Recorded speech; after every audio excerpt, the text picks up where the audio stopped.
Faut mettre en place. Bienvenue pour cette petite vidéo. Cette fois, ce sera sur les factions, tout simplement. On va attaquer cette première par les Jokers, qui sont une des factions un petit peu emblématiques d'Eden. En fait, c'était la première qui a été designée, dessinée, et très vite, le gameplay s'en est ressenti, parce que au final, forcément, on est sur des clowns, sur des jongleurs. Donc, T'as quand même un petit côté creepy dans le délire. c'est ça.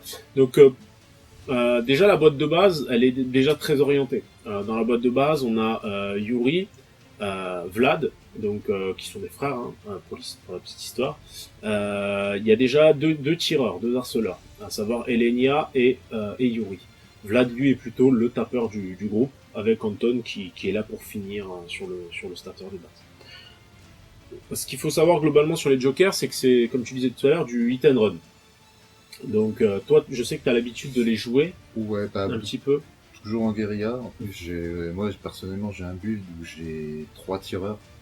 Donc Forcément qui courent partout. J'ai Grigory qui utilise des lapins piégés qui vont donc se répartir sur le terrain, me permettre d'avoir un contrôle de zone pour pouvoir orienter le jeu adverse et ainsi pouvoir moi me placer quand j'ai des objets à prendre. Et derrière, après, j'ai quand même Grigory lui-même qui il encaisse bien en encaisse plus. bien. Il encaisse bien. encaisse bien. J'ai qui se rajoute Grusha et Fifi, qui permet d'avoir un petit appui. Une bonne interaction.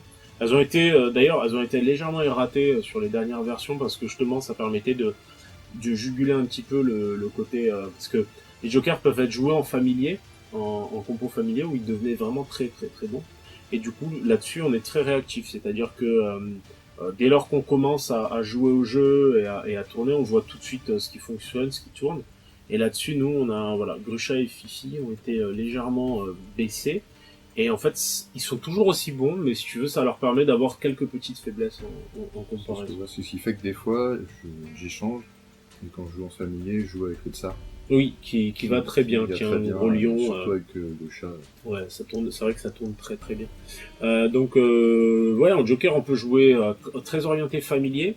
On peut jouer très orienté harcèlement avec seulement du tir quasiment, avec Nikolai, le petit tireur. Je joue tout le temps. Il est super sympa. Ne serait-ce que pour l'explosion déjà. C'est ça, qui aide beaucoup, qui est limité de par le fait que tu as besoin de gaspiller 2 PA pour l'utiliser, mais qui permet vraiment de compléter et d'être un vrai, si tu veux, ce qui va être un vrai, finalement, c'est plus les jokers.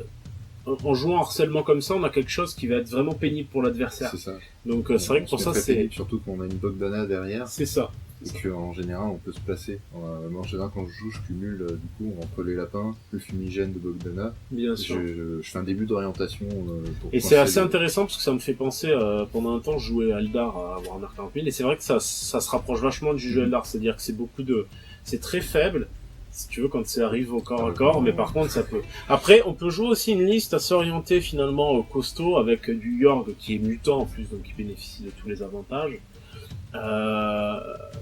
Justement, Vlad qui est une belle brute. Et tu parlais de Grégory, qui encaisse hyper bien. Donc, on peut très bien orienter aussi, avec Mishka, l'ours, une compo très très très costaud, mais par contre, en clair sous nous. On perd un peu l'esprit de base. C'est ça. Oui et non, c'est-à-dire qu'on reste sur la thématique cirque, mais là par contre c'est du cirque qui encaisse. Donc en fait on peut aussi orienter comme ça, mais on est du coup tactiquement beaucoup plus limité. Et en particulier au niveau des missions scénario purement Joker. Ils sont souvent... C'est là. D'ailleurs ça c'est un point qu'on va aborder de toute façon. Les missions Joker, on a le territoire, la cam, et il me semble que c'est tout. Et en fait, la cam va pousser finalement à récupérer pas mal d'objets sur le terrain, et le territoire va permettre en fait de contrôler les quarts de table. Et c'est assez intéressant parce que finalement, c'est la seule mission où en fait, quand on chevauche plusieurs quarts de table, on les contrôle les deux. Donc ça c'est pas mal vicieux. Surtout quand on a une bande de jokers assez nombreuse. C'est ça. Donc voilà pour le jeu de Joker. Je sais pas si tu as des choses à ajouter. On pourra le développer de toute façon dans un prochain. On a assez bien fait le tour. Je crois ils sont orientés.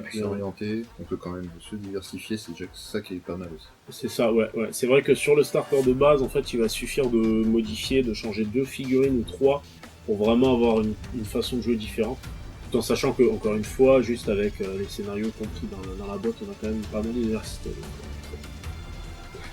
En tout cas, merci pour ton temps. Merci à toi. Et merci puis, à vous.